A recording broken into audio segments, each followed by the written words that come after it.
G'day and welcome to the GameFace Footy Show here at GameFace HQ in Studio 1. My name's Russell Robertson and we're talking everything out of East, Divi 1, Divi 2, and please don't adjust your sets or mobile phones or devices or laptops or whatever it is that you're watching this on. It is a jumper. It's the ugly jumper brought to you by Swizz Locker, one of our wonderful partners here, our apparel partner. They can make this for your club. This is the Glen Ira Gryphons, as Coach called them. They are actually the Griffins, and this is absolutely pretty good, Coach. I like it. I like the you jumper. like it? I'm a big fan. You go with your hair. I would. And the beard. Nicely and played. the beard, too. It's cute. Is it itchy? Because if it's itchy with the beard, it's not It is a little itchy. No, these are really good, and clubs love these, and it's coming up to winter, so you want something warm like this, Matt Footy. Would you buy one of these, mate? Buy, maybe not, but I'd wear it if it was given to me. Yeah. Oh no, I'd buy one for sure. But you'd support your footy club. Oh, wouldn't you? absolutely. I support all footy clubs. I absolutely love this. This is fantastic. Let's talk through the top stories from Div 1, Div 2. River Pigs win another Pride Cup. How good is that? Pakenham defeated Doveton in a top-of-the-table clash. Warby defeated Belgrave in a thriller. And Coach's Geography is a new segment that we've introduced to the GameFace Footy Show for Outer East.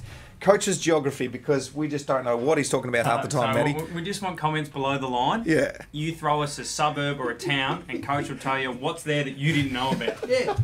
If I don't, I'll make it up. Like Lake Yay. So we'll the get folks into at Yay, they're going, oh, we didn't know. I didn't even know. Well, you got to explain. I've lived here that to 60 people who years. didn't see it last I've lived here from the day I was born, and no one mentioned him in Weird Lake. Yeah, well, for the people who didn't see it, I said there was a lake near Yay. No, he said in Yay. In Yay. Yeah. In Yay? Not near Yay. Well, a body of water. Yeah. Didn't I? I said a body of water, I'm sure. Love it. Inye's good. Talk about it later, anyway. Inye, she's a good singer too. Let's talk about He's one of injuries. Coach's favourites. Yeah, yes, Potty first out of the group. I'm going to go straight to you, Matty Potty, for the injuries from Div 1, Div 2. Just the one injury I know of, Seville's Justin Myers started the game pretty well yesterday, on Sunday, and hurt his calf though and was out for the last 3 quarters. And but Belgrave's Tom Stubley was concussed last week against Everwood. He didn't play, and by all reports, he's had history with that, so it could be career-ending. We hope he plays again, but it could be for He's the a legend, isn't he? Yeah, played almost 150 games for Belgrave and been there through the tough times. So we hope he can get back on the park, but I'd say his future livelihood would come first before a couple of games of footy. And but how old hopefully, is he? I wouldn't know, but yeah. There's a lot of talk and an inspirational leader down there. Yeah, well, Coach and I both know very well the age brings the injuries. Here's a question without any notice at all, Matty. I thought that's the whole show. Yeah. Now, of course, there is going to be injuries when you can't put a lot of time to your rehab and all that sort of business when you're not playing in the AFL or the VFL. If you're playing on a ground that's heavier, and let's assume that in the mountain districts the grounds are going to be a little heavier up there, do you get more like calves and quads, those muscles for the heavier grounds? And have you seen many knee injuries, because that's the kind of injury you get on a harder ground? Yeah, I'd say the injuries are less likely to happen in lower level sport because you're not moving as quickly. Yeah. Like we look at a lot of knee injuries in the AFL, it's because players moving at such a high speed go to change direction, and soft tissue ones, I didn't see how Justin did it, so he might have been running out on a lead. I guess the only difference between if you're flip-flopping between two, I know that's how a lot of injuries happen. Yeah. I've hurt myself running on different surfaces from hard to soft really quickly, and sometimes it's your ankles and stuff can go. But it's an interesting point, and as the winter months start to hit us harder, Robbo, when the rain comes down, we could see a few boys struggling there. But I guess the main thing is, I remember getting in trouble one day, hurt my side playing cricket, and straight into the beverages after the game, Coach, and got a bit of a talking to. So I guess that's the difference in the AFL. You're not alone there, mate. In the AFL, most boys, you go straight in the water, straight in the ice bath. In local level sport, straight after the game, doesn't matter what you've done. Yeah. I actually hurt myself in a game of schoolboy game. Who against? Many years ago. Who's And I gonna caught out a Many years ago. You might remember his name, Alan Border. For a duck. In my high school, I was playing for my high school team against North Sydney Boys High, and I wasn't wicket keeping at the time. I was only about 16. He'd stayed at my house that night, and he's cut a ball straight to point, and I've taken this catch, and it's dislocated my finger, but I didn't let him know that it dislocated my finger. But I just thought I'd let you know about that. Alan Border ran into him many years ago, and Still talks about it, doesn't he didn't even know who I was. I said, remember that guy? He said, no, mate. He said, I played 150 tests since then. I've got no idea. You've kicked on, Coach. Look where you are today, mate. Let's laughing now. Let's talk about the Pride Cup. Match of the round it was. Yarra Glen got the job done over Seville. as I said, 13-8-86 to 11-9-75. I'll go to you, Matty, because you called this game. You were there. Yep. How was it? Yeah, it was really good. Nice day. Probably the weather wasn't quite as good as the River Pigs would have liked for crowd numbers, but really good day. Seville wanted to be involved and they took part in it pretty well. The jumpers looked magnificent. Seville's just got the classic sort of Carlton blues with the club logo on the front, so there's not too much you can do there, but Yarra Glen's looked resplendent. Very anti-River Pig. Good. But a good game of footy. Seville started better, but Yarra Glen really physical around the footy. A lot of tackle pressure. Just really, really immense. A lot of big hard hits, but game ebbed and flowed. I think it was more the defensive job by Lee Thompson, the coach, on Patrick Rattray, who had 12 goals in the first 2 rounds for yesterday and only kicked 1 for the day. So pretty spectacular effort on him. He struggles below his knees, Paddy Rattray, so I guess pressure up the ground means the delivery's not as good. So I think when Seville are running on top, he'll kick some big bags. I think they look more to Nathan O'Keefe in games where they're going to be struggling to get elite ball movement all the time. But Richard Gurney kicked 4 for Yarra Glen, kicked 1 in each quarter. Didn't really stand out at any time, but took his opportunities well. And Ozzie Smith was best on ground in my esteemed opinion, and I got to pick the medal, so he was given best on ground. But yeah, really good running. Yarra Glen looked like a good mix of 3 or 4 inside mids and a couple of good runners on the outside that combine well. And Seville looked really good as well, but maybe the effect of the day, Yarra Glen have never lost the Pride Cup, so that might have helped them get over the line. What was the crowd like out there? Viral Report's not their best crowd for a Pride Cup, but pretty strong. Pretty strong for a round 3 game on a Sunday in about 12-degree conditions. Pretty miserable sort of afternoon. The sun peaked its head out occasionally, but really good. Hannah Mounsey was there for the transgender footballer. Jason Ball was, of course, there, and a couple of other news crews were there looking out. So a good day had by all, and I think Brooke Loughlin as well from the AFLW Western Bulldogs. Coach, I'll get you to comment on the importance of political issues at football games. We've seen a lot of it rise over the last few years. You wouldn't have seen a lot of back 20, 30 years ago, but now we're doing really good things in this space. And I know clubs that I've played for will be wearing and when I was playing in the AFL, they'd wear the rainbow-coloured bootlaces. We know what the clubs do for charity organisations like the Pink Ladies. Melbourne Football Club does that. How important has that rise been with football clubs in your eyes? Well, that is a question without notice, but I will comment. Especially with what's going on with the Israel-Folau situation at the moment, what's been said on social media. Now, as you can probably tell, I've been around a little while, and you're right, those sorts of things things have changed, and you change with the times, and that's the way it should be, because people are people, human beings are human beings, no matter what your beliefs are. I think the issue is that people can do a lot of damage, and I'm not necessarily saying with Folau, but can do a lot of damage with all the good that's been done with these sorts of games. You know what I mean? With these sorts of situations where people are actually just being incredibly inclusive. And I think I've had this discussion with you about female football, how all of a sudden clubs now don't just have girlfriends going along to support their man. The female footballers now go along to clubs as an equal or just as equal important part of that footy club and part of the fabric, and that's the sort of things that we're promoting, and I reckon the league's doing pretty well with that sort of stuff. Well said, Coach. Anything you'd add to that, Matty? Look, there's always going to be people that have differing views, and I don't think there's ever a world Jason Ball doesn't expect it ever to get to the point where everyone's going to be friends on that topic, but it's just about respecting others' views. The Israel Folau stuff, as much as he can defend it, it's always going to be wrong. You can't defend that sort of stuff, and look, it was really good. Everyone's so supportive of it. And I guess the one thing Jason Ball said to me, which is you don't really think about it unless there's some sort of connection there. And he said that's what he thinks happens with these clubs once their club signs up for a game. And then he's found that people actually come out after their club signs up for a game because they feel that the club's ready to support them.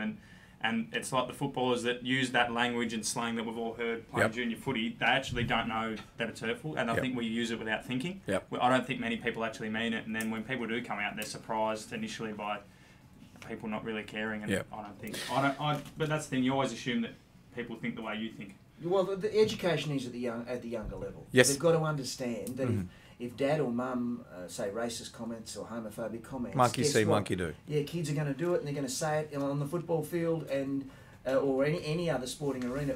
When I played, probably even in your early days, we used to say some horrendous things. Am I proud of that? No, I'm not. But I now know better. Yeah. And you should not be saying those. Well done to the River Pigs for the Pride Cup and what they're doing there. I must say, with women's football and the way that's evolved over the last couple of years. I love it. And you've got to think of it like this. With my 8-year-old son, for instance, he's playing football now, and he'll play at footy clubs for a long time until he gets to seniors. And he'll get to seniors, he'll only ever know that women played football. Yep. For me, it was a man's world. Now it's both. He's going to think back to my era and go, "You guys were idiots. Like, you just thought it was a man's world. Like, it's men and women's." And that's exactly what's happening there with the Pride Cup and the other issues in football. That's good stuff. Let's move on. Other results from the division. Warburton, Millgrove, 13-14, 92. Defeated Belgrave, 12-14, 86. Again, a lot of points there. Let's chat through this game, boys. Why so many points, Matty? I'm not exactly sure. Maybe the shorter goalposts of Belgrave, but a really exciting game in Division 1. These two sides last year, Belgrave's only 2 wins for the year came against Warburton and Millgrove, and Warby have got their own back. Belgrave have been pretty impressive though this year. Started well, had a win over Inwood last week. Did well against Monbulk, who were 3-0, but Warby actually won the game with the second last kick of the match. Scores were, I think Belgrave led all day. Scores were level with about a minute and a half to go. You can catch the last minute and a half. I've seen it on the AFL Outer East Facebook. Brilliantly cool. Tom Maher, left foot snap in the pocket over the goal umpire's hat. Wow. Ball goes to the middle. I think there was a free kick for a bit of umpire abuse. Right. And Warby win in the end, kicking the ball inside 50. But a really good win for the Burrows and Brendan Murphy, just to vindicate what he's saying.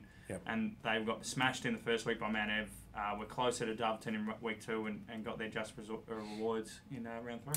Well done, Matty. That's fantastic. Let's talk about the other results. Mount Evelyn, 15-9-99, defeated Emerald, 11-6-72. Monbulk, 10-17-77, defeated Officer, 5-4-34. And Pakenham get the job done over Doveton, 10-8-68 to 4-5-29. Moving on to Div 2, Yarra Junction, 25-17, 167 defeat. Or say defeat. Should we say smash a yay, 139. They must have been swimming in the lake for most of the game. Their recovery. Powtown, 15-12, 102, defeated Thornton Eildon, 12-7, 79. Eildon's got a lake. It does, no, that's what I think coach was thinking of, but he's not backing down. Jambrook, 17, 18, 120. Defeated Alexander at 6-7-43. Any comments on any of those, Matty? Officer are in a bit of trouble in Division 1. They've only scored 150 points in 3 games, kicking 22 goals. They've conceded 290. And Matthew Clark and Brent Maloney have kicked 9 out of 22. I don't think it's the Brent Maloney you might have run around with. And they've got Millgrove and Belgrave in the next 2 weeks. They have to win both of them, right, or else their season's done. In Division 2, Yarra Junction did what they have to do. Yep. Jambrook Cog 2 finally got a win off the duck there. And Thornton Eildon naturally pulled level in the last quarter before Powtown run away. So they are ever closer to winning. You'd suggest they're going to defeat Yay pretty handily and might even pinch another couple of results throughout the year. Yeah, Powtown obviously pretty fit to finish off like that. Let's move on to a brand new segment. I'm looking forward to this. It's called Lake Yay. Lake Yay is simply what it's called. Or we could call it something else, Matty. I don't know. Coach's Corner. Coach's Corner. Like we said at the top of the show, Robbo, if you've got an area of the world that you're confused about, and it can be anywhere. It doesn't have to be suburbia. Yeah. It could be Egypt, for a matter of fact. You want to know. Egypt? You throw in and you go, hey, I need to know more about Egypt. And Coach you go, will find out. and you message at the bottom of this GameFace footy show, and next week, producer he'll be up there, he'll be finding all the questions, and we'll have a sheet out here for Coach to tell us all he knows. Off the top of my head. Oh, yeah. So just like Yay. No like, resources. There's a lake there. I'm going to my producer. We got footage of last week's comments. Can we throw those up now? Have a look at this. Say only Yay. You know, I mean, come on, there are a bunch of boys out there. They're having a crack and they're having a real red hot go. And you say only Yay. How do you think they feel? What's your alignment with that? No alignment with Yay whatsoever. I just say Yay to Yay, and I love Yay. I've been through that town. You've been through it. You've never stopped in. You've driven past. There's a lake there, isn't there? Is there a lake there? I don't know. Is there a lake there at Yay? Oh, no, you're the Yay. Next week we'll come back and tell you whether there is actually a lake at Yay. We're going to let me know because I'll be there. Oh, you were adamant. No, but I think we skied there one day. You're thinking of Eildon. It's Eildon. No, Eildon's got the river. No, Lake Eildon. Whatever. Just the castle, mate. Okay. I'm originally from New South Wales, so excuse me. No lakes here, Coach. That's what the people from Yay are telling us, mate. Well, I did this without even looking before because I know I've been up to Trawool, which is up around that area. Trawool. Beautiful part. A lot of rocky outcrops up there. All the Trawulians will know what I'm talking I about. really hope there are some there. You know, just continuing the football. Lots of rock. I had a really bad couple of days there once in my life. But anyway, Goulburn River's just near Yale. See, and if you have a look, there's a whole bunch of little watery patches there and bodies of land near lake that could be quite easily considered. I've got homework for you. I want you to come back next week with the definition of a lake. And I'm pretty sure it won't be a pool of water. It could be a lake. What constitutes a lake or a billabong? Well, that's what I'm asking you, because it's not a pool of water. I already told you. You've driven past a farm dam. That's what you've driven past. A lake isn't connected to a river. Right. That's somebody's backyard pool, mate, you're talking about. How do you think the lake gets its water? It just doesn't get from the sky. A river flows into lakes. That's what happens, and the Goulburn River's flowing into Don't rivers flow into oceans? Don't rivers flow into oceans? Except for the Dead Sea. I don't think the Dead Sea... Oh, and find out more next week about the Dead Sea. That's been Coach's Geography. I've loved every minute of that. Let's talk about geography in terms of a ladder and where our teams in Div 1 are sitting after round 3. Pakenham, nice, up on top with 3 wins, no losses. Matty, you can talk through each of these clubs. Officer down the bottom there, pal. Go through it. Yeah, Officer, they wouldn't expect to be there. We're tipped as premiership favourites by almost everyone. As we mentioned, going pretty poorly, need to find an avenue to goal. Emerald, much better this week against Mount Evelyn. Warby and Belgrave both got a win early in the year, and they'll be up and about that. Belgrave look pretty impressive, though. They've been in every game they've played. Doveton, a shock loss, really. They scored over 100 in their first 2 games and only managed 29 points against Pakenham, who look to be the best defence going around. They've conceded 104 points in 3 games. Amazing percentage. And Monbolt, your old team, 3-0, and I still don't think they've hit their straps yet. I still think they've struggled to kick. I don't think they've kicked more goals than behinds yet in a game at this stage in the year. No, they haven't. 10-17 this week. So once they get their kicking boots on, they could shoot right up the ladder. But they haven't played at home yet. Monbolt, no, they won't play at home until at this stage. Not once. After Interleague. So against Pakenham. With the new club rooms. With the new club rooms, new ground. So Monbolt are bucking the trend. I reckon the Hawks, especially with Andrew Williams, doing a great job. Nicely done, boys. Let's go to the Div 2 ladder after round 3. We can see Kinglake on top. Yay down the bottom of the lake.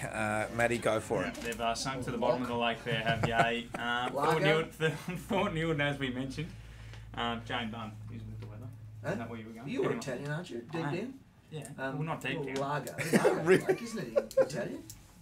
Lago Maggiore. That's a lake, Lake Maggiore, in Italy, in northern Italy, near Milan. Footy is very Italian, isn't it? No, it's it is not, Italian. Not deep down at all. It's right on the surface. I would have thought it's not hidden behind Smith. Matt, what are you saying? It's not Matty Smith. Let's deep down, you know. Come on, we got to get it. Gembrook Cockatoo got their first win of the year. A big win over Alex, who are just above them because they had the bye, which counts as a win. Seville, they're better than 4th position, have played Yarra Glen so far. Kinglake and Yarra Glen play this week, top of the table clash. Kinglake have pumped the 2 teams they've played so far. So we'll see what happens there. They've got 2 big goal kickers. Horman and Fairchild have kicked 23 between them in their first 2 rounds. So he was out there yesterday, the coach, Andrew Fairchild, having a look at next week's opponent. So it should be a good game. Good. Kinglake has a lake? Well... we'll get on the old fellas. You can look that up while we go into the round 4 fixture. I've got to get a tip off you, coach, so while you're doing that... There's no lake at Kinglake. Have a look at this. Warburton versus Officer. Matty, I'll start with you. It's at Warburton's home ground. We saw on the local footy show, they did a little piece on Doveton heading out there. Doveton were amazed that there was no McDonald's around there. What are they going to do after the game? I don't know. I'm not sure what Officer are going to do. But Doug Coops, man, they have to win. Yeah. I'm not sure how they're going to... I'm going to go with Warby. Warby have scored 70 and then 96. 92, sorry. Officer have only scored 150 in 3 games. So the Roos, I've been backing them up until now, and I'm off them now. I'm off them. Go to the Borough. No, I think that they'll do it this weekend. Who? Officer. All right. Just clear that up. Doveton are hosting Belgrave. Doves will bounce back. Belgrave, first time out on a big ground. They've been going well and they'll compete well. And Nathan Johns has got some structures he wants to try out on a big ground, but Doveton are really strong side. Dove's disappointing, Belgrave. Yep, right. Pakenham hosting Mount Evelyn. Important game for both sides. Pakenham have been defensively really good and once again defend their home ground really, really well. I've only conceded 60 or 70 points out there in 2 games. But Mount Ev, they're a free-flowing side. Their coach, Mark Fisher, is pretty well credentialed. So I think Mount Ev could give them a run for their money, but Pakenham look really good, so the Lions for mine. Yep. Yeah, me too. Lions. Is there a mountain in Evelyn, coach? I can check that up. Check that up for us. I mean, I can say straight off the top there is a mountain. In fact, I do know there's a mountain there. Of course, there is a mountain there. All right, the Vulcans taking on Emerald at home. Who have you got, Matty? Well, it'll be at Emerald actually. At Emerald? It'll be a Monbulk home game at Emerald. Well, of course, due to the ground situation. not being the rooms aren't quite ready. Monbulk, Emerald improving, but Monbulk they haven't even hit their straps yet and haven't lost. Now, Monbulk, just quickly, used to make the jams, remember, many years ago. Yep. I can tell you, there's a road that factory was on. It's not called Jams Road, it's called Cams Road. You need to save these. That's for coaches' geography. Coaches' geography. In the patch. It's like close to the patch. You'll know what I'm talking about. Right. Monbulk and people. It's near the patches. That side of Cams Road. Gotcha. The other side is Monbulk. Gotcha. Is there any emeralds in Emerald? Oh, many. Never been there. They're all a bit too young for me. But Div 2 ladder. Let's take a look at it. No, we've already done that, haven't we? We're moving on from that. Looking at the fixtures. We've already moved on from that. I've been thrown so much by the coach. That's been an absolute fantastic show. Who's got the bye? No, we're moving on to the round 4 fixtures of Div 2. King Lake versus Yarra Glen. Yeah. Yarra Glen. Yeah, beautiful. It's live TV, mate. That's fine. We got to go live. That's fine. Come on, get into it. King Lake versus Yarra Glen. At home, King Lake, but will be a really good game. King Lake.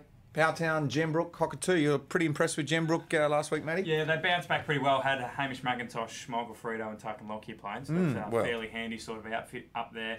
But Powtown, Upper Powtown, apparently not. Most people just call it Pow because there's not enough people to be a town. Right. But I'm tipping Powtown to get up there. Gembrook Cockatoo, it's a fair travel for them, and the Demons have looked pretty impressive this year. Gee, well, good on them for getting a team together if it's not very big. Yeah. That's fantastic. Good on you, pal. 100 years this year as well. That's unbelievable. Yeah. Good on them. Who'd you tip there, Coach? Oh, the pal. Pow. Right, let's move on to Seville versus Thornton Yilden. Seville pretty handily, but Thornton Yilden are ever improving. Patrick Ratray will get back on the goal this week because there won't be as much pressure around the footy. Coach? Oh, Lakes. Just never know what you're going to say, mate. Thornton Yilden. And the last game there, Alexandra versus Yea. We're not liking what Yea are doing at the moment, unfortunately. You'd think Alexandra there, Matty. Yeah, Alexandra will get back on the winners list. Yea, cyclical sort of nature up there in the northern clubs for us, but they'll try hard. They're a good club, and we know from the netball show that their netballers are really strong, and they're looking for another premiership. One thing I'll say to the Yea boys, get on your water skis and make sure you win this game because I think it's a... Do you reckon they're downhill water skis? Yeah, they could be, yeah. That's too hard. All right, the bye Yarra Junction boys. That's been an entertaining show for the Div 1, Div 2 Outer East. Thank you for your usual. That's been amazing. I look forward to this. I really do. On my Monday afternoon as we head out here to GameFace HQ to talk everything Outer East in Div 1, 2. You've been fantastic, Matty. Thank you very much. Thank you, Robert. Coach, you've been interesting. Thank you very much. He's written it on his hand. Remember to thank Robert because you never thank Robert. So Robert, thank you. Thank you very much. I appreciate that. And I appreciate all of you tuning in and getting involved with GameFace. Thanks to our wonderful sponsor. We'll be seeing you next week.